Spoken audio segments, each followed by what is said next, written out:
E-books present The Song of Achilles by Madeline Miller, Chapter 21.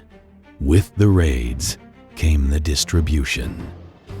This was a custom of ours, the awarding of prizes, the claiming of war spoils. Each man was allowed to keep what he personally won, armor that he stripped from a dead soldier, a jewel he tore from the widow's neck, but the rest, ewers and rugs and vases, were carried to the dais and piled high for distribution.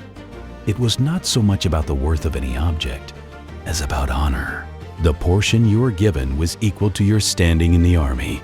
First allotment went usually to the army's best soldier, but Agamemnon named himself first, and Achilles second. I was surprised that Achilles only shrugged.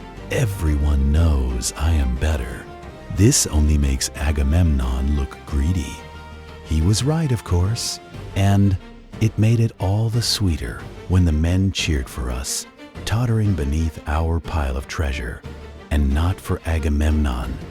Only his own Mycenaeans applauded him. After Achilles came Ajax, then Diomedes and Menelaus, and then Odysseus, and on and away until Cebriones was left with only wooden helmets and chipped goblets. Sometimes, though, if a man had done particularly well that day, the general might award him something particularly fine before even the first man's turn. Thus, even Cebriones was not without hope.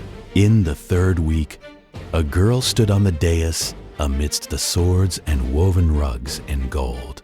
She was beautiful, her skin a deep brown, her hair black and gleaming. High on her cheekbone was a spreading bruise where a knuckle had connected.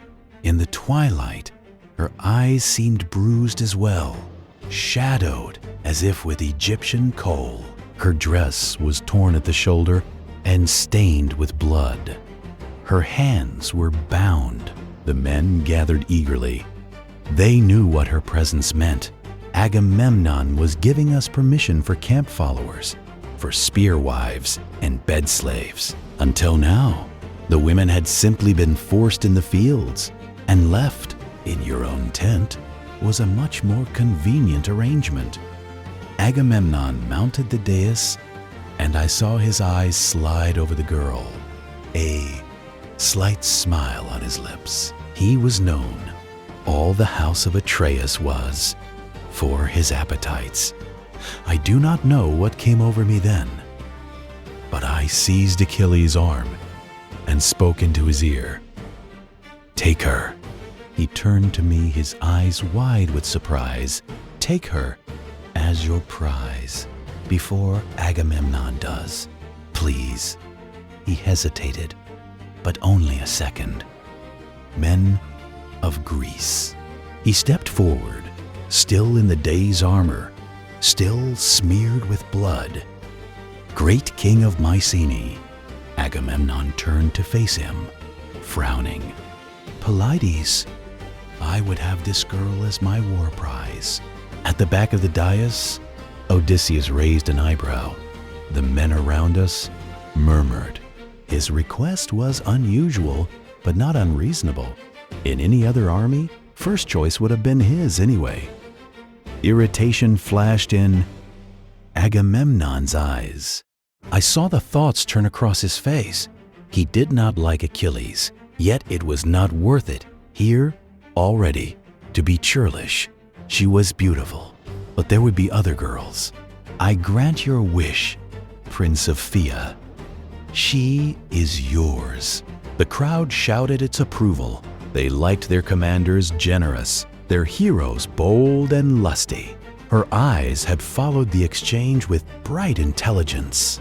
When she understood that she was to come with us, I saw her swallow, her gaze darting over Achilles. "I will leave my men here for the rest of my belongings. The girl will come with me now." Appreciative laughter and whistles from the men. The girl trembled all over, very slightly, like a rabbit checked by a hawk overhead. "Come." Achilles commanded. We turned to go. Head down, she followed. Back in our camp, Achilles drew his knife, and her head jerked a little with fear. He was still bloody from the day's battle. It had been her village he had plundered. "Let me," I said. He handed me the knife and backed away, almost embarrassed. "I am going to free you," I said. Up close, I saw how dark her eyes were, brown as richest earth, and large in her almond-shaped face. Her gaze flickered from the blade to me. I thought of frightened dogs I had seen, backed small and sharp into corners. "No, no," I said quickly.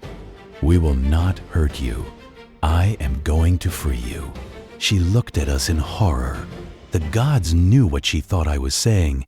She was an Anatolian farm girl, with no reason to have ever heard Greek before. I stepped forward to put a hand her arm to reassure. She flinched as if expecting a blow. I saw the fear in her eyes, of rape and worse. I could not bear it. There was only one thing I could think of. I turned to Achilles and seized the front of his tunic. I kissed him. When I let go again, she was staring at us, staring and staring. I gestured to her bonds and back to the knife. "All right?" She hesitated a moment, then slowly offered her hands. A child's left to speak to Phoenix about procuring another tent. I took her to the grass-sided hill and had her sit while I made a compress for her bruised face. Gingerly, eyes downcast, she took it. I pointed to her leg. It was torn open, a long cut along her shin. "May I see?" I asked, gesturing. She made no response, but reluctantly let me take her leg, dress the wound, and tie it closed with bandages. She followed every movement of my hands and never met my gaze.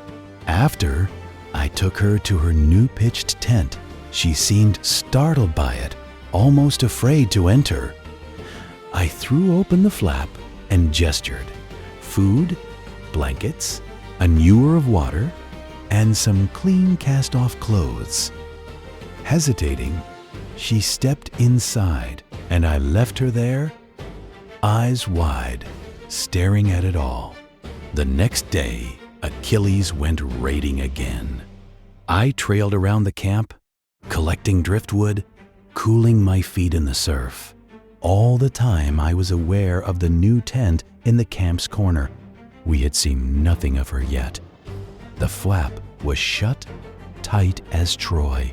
A dozen times I almost went to call through the fabric. At last, at midday, I saw her in the doorway. She was watching me, half hidden behind the folds. When she saw that I had noticed her, she turned quickly and went to leave.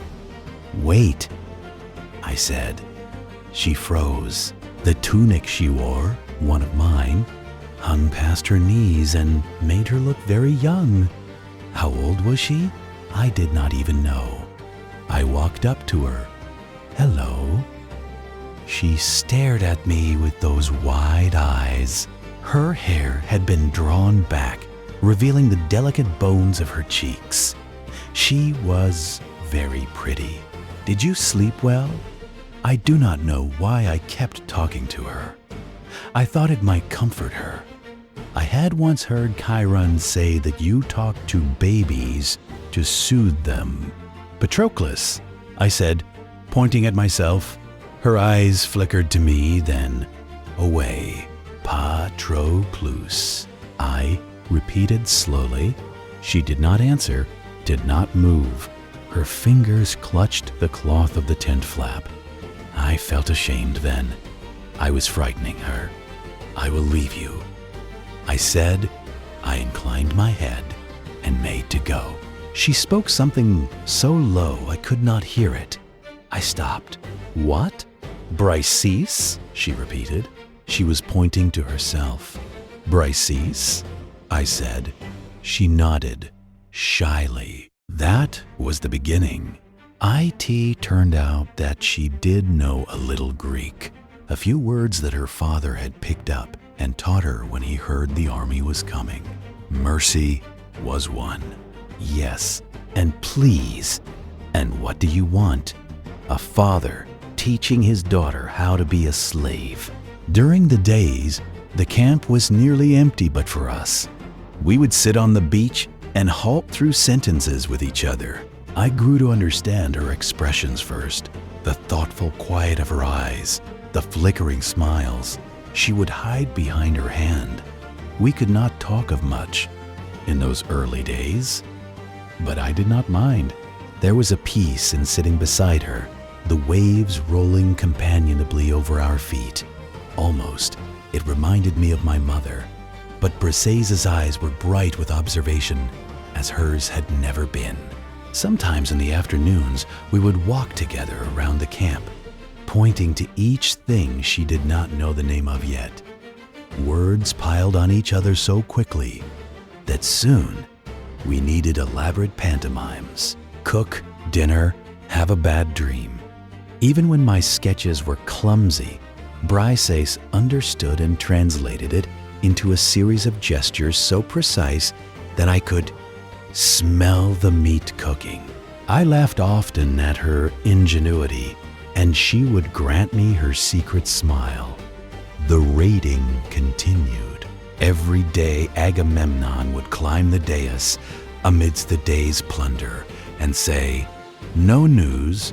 No news meant no soldiers, no sounds from the city. It sat stubbornly on the horizon and made us wait. The men consoled themselves in other ways. After Briseis, there was a girl or two on the dais nearly every day. They were all farm girls with calloused hands and burnt noses, used to hard work in the sun. Agamemnon took his share, and the other kings as well. You saw them everywhere now, weaving between tents, slopping buckets of water onto their long wrinkled dresses, what they had happened to be wearing the day they were taken. They served fruit and cheese and olives, carved meat, and filled wine cups. They polished armor, wedging the carapaces between their legs as they sat on the sand. Some of them even wove spinning threads from tangled clots of sheep's wool, animals we had stolen in our raids. At night they served in other ways, and I cringed at the cries that reached even our corner of the camp.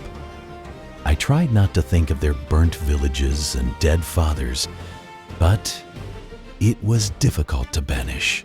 The raids were stamped on every one of the girls' faces, large smears of grief that kept their eyes as wobbling and sloppy as the buckets that swung into their legs, and bruises too, from fists or elbows, and sometimes perfect circles, spear butts to the forehead or temple. I could barely watch these girls as they stumbled into camp to be parceled off. I sent Achilles out to ask for them, to seek as many as he could, and the men teased him about his voraciousness, his endless priapism. "Didn't even know you liked girls," Diomedes joked. Each new girl went first to Briseis, who would speak comfort to her in soft Anatolian. She would be allowed to bathe and be given new clothes, and then would join the others in the tent. We put up a new one, larger, to fit them all. 8, 10, 11 girls. Mostly, it was Phoenix and I who spoke to them. Achilles stayed away. He knew that they had seen him killing their brothers and lovers and fathers. Some things could not be forgiven. Slowly, they grew less frightened. They spun and talked in their own language, sharing the words they picked up from us, helpful words like cheese or water or wool. They were not as quick as Briseis was, but they patched together enough that they could speak to us. It was Briseis's idea for me to spend a few hours with them each day, teaching them. But the lessons were more difficult than I thought. The girls were wary their eyes darting to each other. They were not sure what to make of my sudden appearance in their lives. It was Breesice again, who eased their fears and let our lessons grow more elaborate, stepping in with a word of explanation or a clarifying gesture. Her Greek was quite good now, and more I simply deferred to her. She was a better teacher than I, and funnier too. Her mimes brought us all to laughter. A sleepy-eyed lizard, 2 dogs fighting. It was easy to stay with them long and late until I heard the creaking of the chariot and the distant banging of bronze and returned to greet my Achilles. It was easy in those moments to forget that the war had not yet really begun.